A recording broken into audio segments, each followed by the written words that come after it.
Hi, my name is Sherisa and I channel Archangel Michael, And I'm Andrea, and I'll be asking him all the questions. and this is Divine Mic Drop. Welcome, welcome. Thanks. So, Um, Andrea, what's our topic? okay, so you and I had a conversation about, I don't know why it makes me laugh, the fears of AI. And um, I'll just say from my perspective, I definitely can see the benefits. I can definitely see the detriments. Hmm. One thing I was sort of unaware of until recently are the building out of these places that are supposedly very bad for the environment. I didn't realize that that was such a terrible thing. That's not even the part that people are most afraid of, I think. And personally, and I'll just go ahead and admit this at the risk of upsetting people, um, I have a tendency to stick my head in the sand and just sort of use the parts of it that work for me and try not to think about the evils that may be attached to it. And so Yeah. I'm relatively uneducated. Yeah. And I apologize for anybody that's upset with me for that. But you tell me what you would like me to quiz him.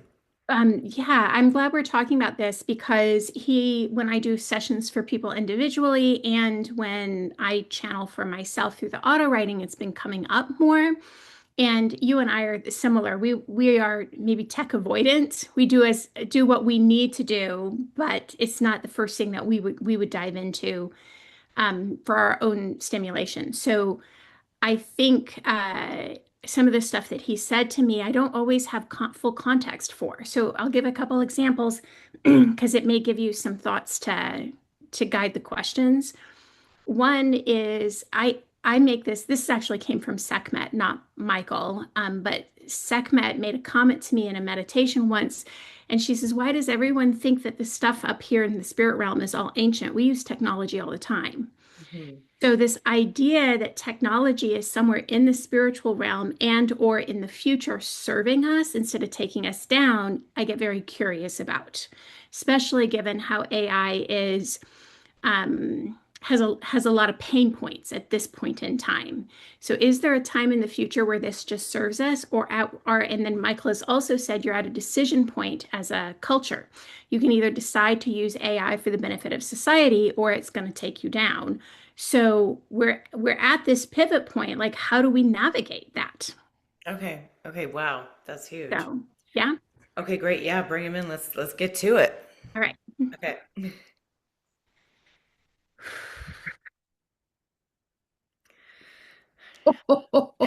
Yes, yes, yes, yes, yes.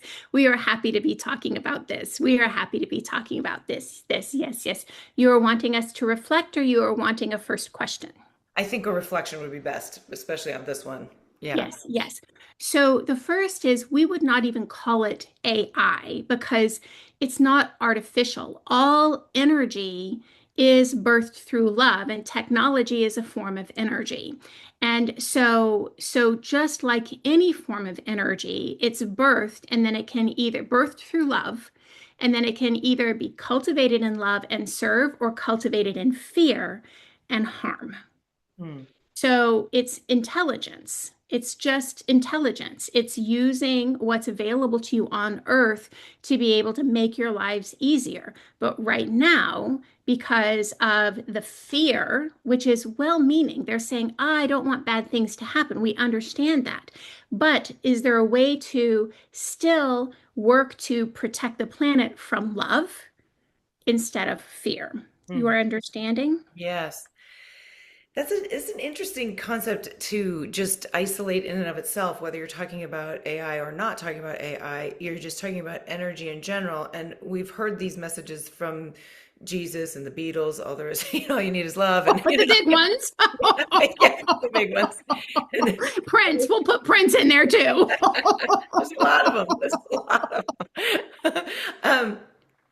We hear that so often and we understand it truly. I think we know that it's true. We have these sayings like you can't fight fire with fire, and violence is not the answer, and all these things. And yet it seems like we just what it seems like a tough pill to swallow when things are scary or people are mean. Yes, yes. So let's look for a little bit at some of these fears. So one fear is they are taking all of this information that's out there and utilizing it and not compensating the people where the information came from, like the authors, right? That and we would like the authors to be compensated. We are not saying that that was nice. That was not a nice thing to do. Not a nice thing to do. And that fear of I have something that you've taken from me and you didn't give me my due is based in the faulty assumption that abundance is limited. That's based in the faulty assumption of somehow somebody can steal what is yours. These things belong to the earth. So the bigger question, instead of I wrote this and you need to compensate me for it, which they don't have a legal standing on really, is why aren't we sharing all of this to benefit the planet? Mhm. Even the concept of intellectual property is very funny to us in the spirit realm. Like Mickey Mouse now belongs to everyone because he's 100 years old. When really at 100, did something change about Mickey? Mickey Mouse has always belonged to everyone because he's a birth of the consciousness that's out there. And the idea that this intellectual property is being held is related to I'm afraid I'm not going to have enough. I'm afraid I'm not going to have enough. Well, and in our defense, we have to pay rent and you don't. Um, so we get these houses and we get these dwellings and we get these clothes and we get this food and we get these, Yes, and of course we get status and we get, we get these in along our journey, and we believe as we go along that they're very important and need to be protected or our well-being will suffer. And I can understand why that energy isn't great. And I yes. also think most of us are in a quandary of going, how do I believe that if my house gets taken away, I'll be safe? Yes, yes. So that's where you are working with a spiritual principle, but in a 3D world. Right. So this human is writing the book. When she writes the book, she's going to get publication and she's going to get royalties, and that will be her intellectual property on Earth. We understand that, and we aren't trying to fight or change against the system that you've created because that's a very big shift. But inside of that system, what energy are you holding behind it? Right. You Okay. are Yeah. seeing. That's So helpful. if she writes the book, which she will do, good job, good job. She writes the book and then she publishes it. And if she spends most of her energy trying to find out who's trying to steal it from her for free, then that's an anchor and holding her back. If instead she can spend her time and energy, which she will do, good job, on expanding a network of light that just happens to bring in a profit, and if other people are benefiting over on the side without compensating her, that's not the focus. You're seeing? Yes. So then to take this to AI, a lot of the pushback is about you've taken this from me. It's hurting the environment and this and that. It's here. How do we then look at what we're going to work with and do it well? How do we do intelligence through technology, which is what we would call it rather than artificial intelligence? But how do we do intelligence through technology in a way that can be beneficial to Mother Gaia? And how can we do this so that people who were depending on these types of jobs can be free and well supported to explore creative endeavors? How can we take away the fear and use this technology to support all of us for a better life? Because there are ways to do this that don't harm the planet, and we're going to get there. We're going to get there faster than people realize. But when you say you're doing this bad, you're doing this bad, instead of coming together and saying, how can we do this better? Mhm. Those energy imprints are very, very different. And probably very, very powerful, meaning most of us would hear you say that and go, well, that sounds lovely. That's not what most people are going to do. So what do I do? I'm not going to be going to the top of Hollywood and going, you stop that. But if I choose my own adventure in the energy, that does make a difference in the energy. And so that's what Yeah. you would tell us to do. Each one of us choose the energy of love and trust it, that it does actually have an influence. And it has more of an influence than people are realizing. Hmm. So when you're choosing love and you're choosing to focus on the optimism and you are knowing that you are a powerful divine being in physical form, more and more people do that, then those people who are utilizing fear to gain a profit, they don't have a hook in you anymore. And the more people who do that, then in order for them to still make turn a profit in society, they have to function differently. They have to actually function from a place of optimal health for Mother Gaia instead of, I can utilize this through fear and you're going to be left behind. And if you don't do this, then everything's going to get outsourced and you won't have a job and this and that. There's a way to do this from a place of love. And we would add that it is not by accident that each you who is watching this video, you, Andrea, you, Sherisa, came through to incarnate at this time period. You came through to incarnate in order, those of you who are listening to this video, you are attracted to uplifting the love on this planet. So choosing love inside your world, that's your job, not to stand at the top of Hollywood. Thank you. Okay, I Yeah, appreciate that. That's yeah, helpful. It's a much easier hill to climb.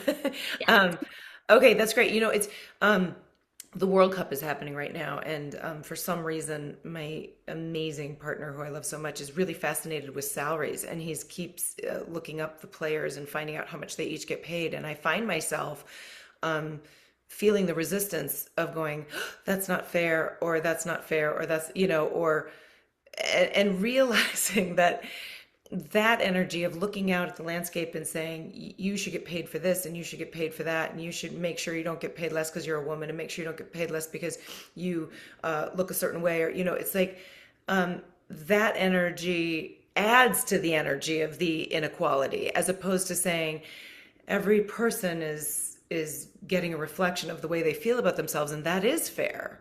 Yes, Yeah. yes. And it not only is it fair, but it's helpful because each person's job is to connect themselves in with their own higher self. Hmm. And so they're getting the feedback from their world that's giving them the information to help them redirect into their own life.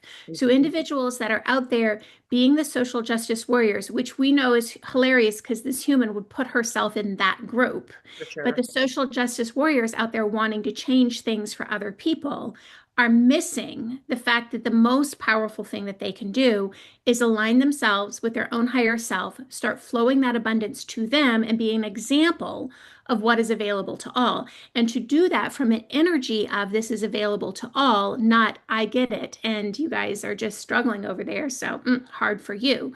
No, this is available to all. I am doing this. So I'm creating a pathway for others.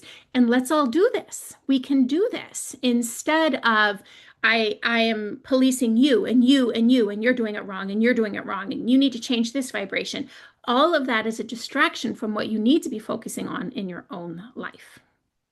Amazing. Okay, thank you. That was great. I love that. I love Yes, that. I think yes, I think we are much love time. yes. You are ready for the human. Yes, Yes, yes. yes, yes. Much love. Much Much love. love. Yes. Oh my God, much love time. I cracked him up at the end. I cracked up the divine. No big deal. Oh my God, Isn't that that's amazing. true, though? The whole Yes. distraction. Well, yes, because I do find it difficult when I have these conversations with folks like him. And then I come back into the 3D experience and I say, I know, but my goodness, that's such an injustice over there, what I'm looking at. And that's not Yeah, fair. And yet I also know that doing that, pointing that out, doesn't change it for them. And it doesn't change it for me either. yeah, And I yeah. would like to take that power back and go, oh, but I do know what changes it. And it can be hard to believe, but also one of those things where it's like, what else are you going to do? Yeah. Yeah. Yeah, yeah. I think this is worthy of exploring more with him on Yes. Divine Mic Drop. I think Great. in the future. And I think maybe in the future, well, viewers can weigh in. I think also knowing a little bit more about the time gap. Like I change my energy, but how long do I have to wait before I see that in my world? Yeah. And what's involved in the time gap? Yeah. so that we can understand what we're creating and we don't get discouraged because it takes a little bit of energy and time. Yeah. Okay, great. So stay tuned. Stay tuned. All Stay right. tuned. Okay. Thanks. Bye. Much love. Much Much love. love. Much love time.